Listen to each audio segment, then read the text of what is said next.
Hello folks, today we're going to be talking a little bit about otherness, place, and power. So, get right into it. As we've discussed the past few weeks, often narratives of witches and magic ladies, either directly or indirectly, are going to address questions of gender and power. Familial struggles, questions of sovereignty, authority, autonomy, marital questions, all that kind of stuff. We've also seen other kinds of conflict and issues in these stories, like questions of equating appearance with moral goodness and power, as is the case with the Loathly Ladies, and questions and critiques of the justice system as it worked at the time, like in the beginning of The Wife of Bath's Tale. So this week, texts we're looking at continue these themes, but also invite their readers to consider ideas and biases about foreigners and about outsiders. Now, I want to be clear here.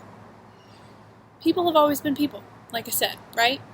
And people have always traveled and exchanged goods. Ideas and stories kind of go along with that, for all kinds of different reasons. So, many of the complicated and nuanced reactions that different people have to people from abroad are similar to those we see in texts from 100 years ago as to, how people act today, right?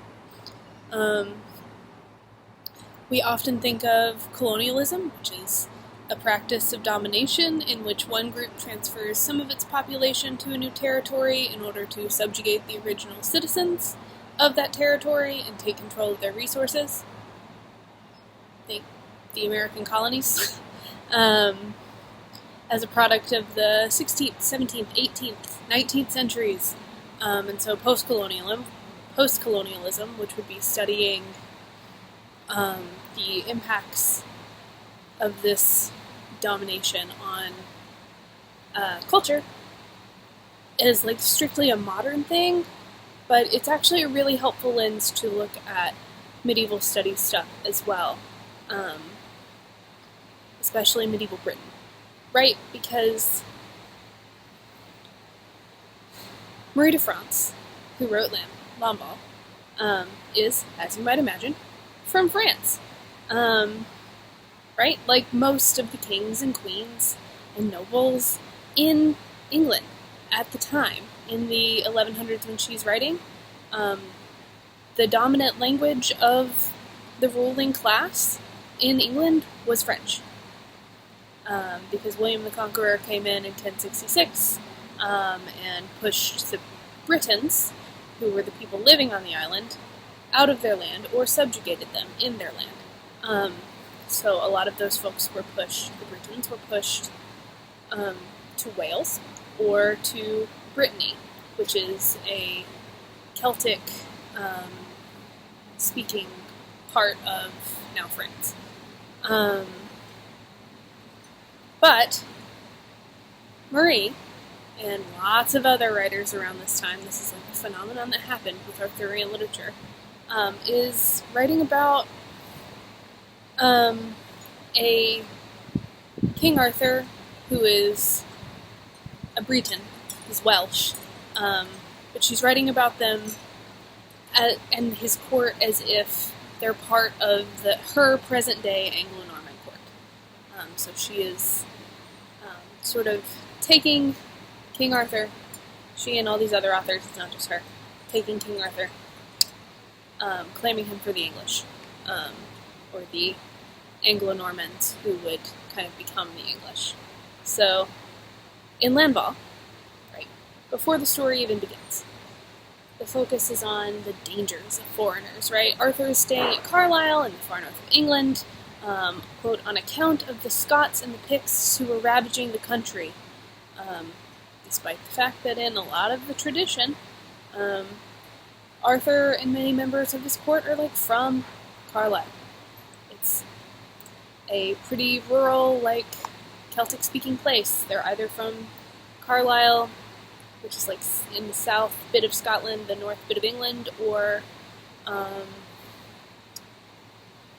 Camelot, which is generally going to be situated in Wales.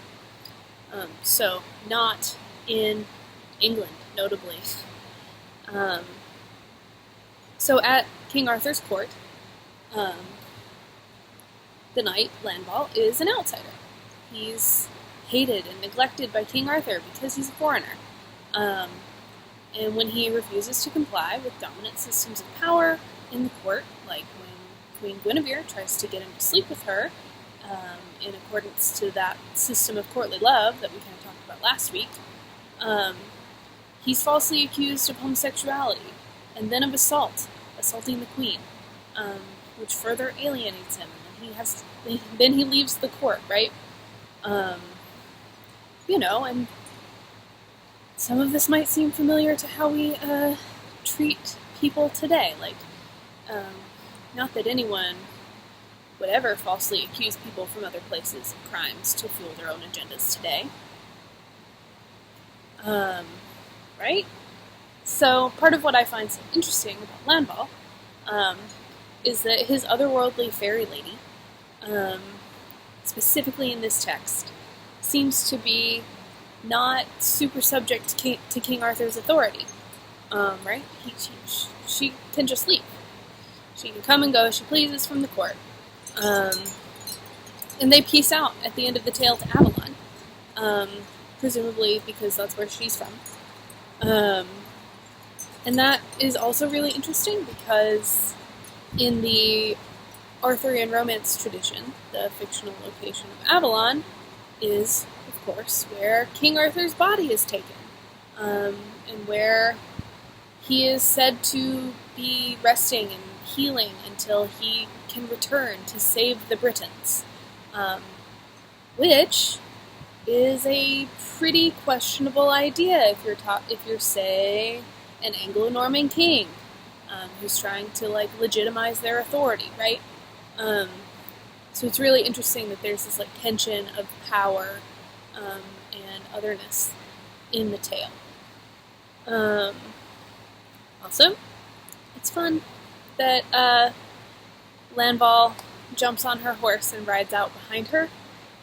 Nice subversion of gender roles, which gets back to kind of what we've been talking about in the class already.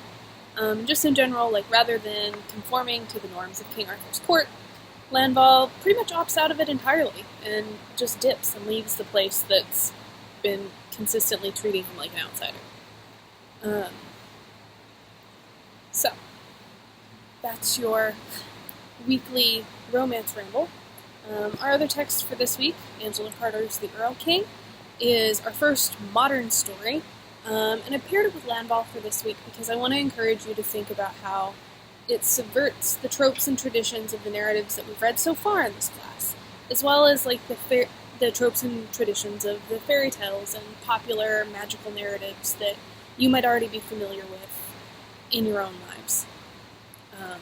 Whether it's Disney princess movies or classic fairy tales, anything like that.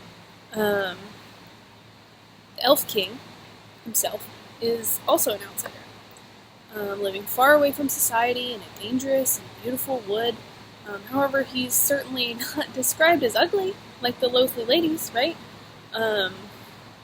Nor does the danger he represents seems to be entirely unwelcome to the narrator, at least for much of the story, right? So, in many texts, medieval and modern texts, right? The forests and the woods are kind of an otherworldly place, like we talked about last week, where questions of power and authority can be explored because they're subject to another set of rules.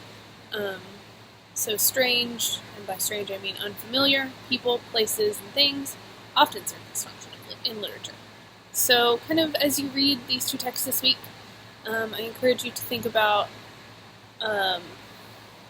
place and identity and how that where we're from impacts how we interface with the world, how outsiders are treated in these texts, how power works in relation to those outsiders and in relation to those distant other kind of places. Just keep thinking of those kind of things. And as always, if you have any questions or concerns, do let me know. I look forward to continuing this kind of conversation online over the next few days. So, take care, y'all. Bye.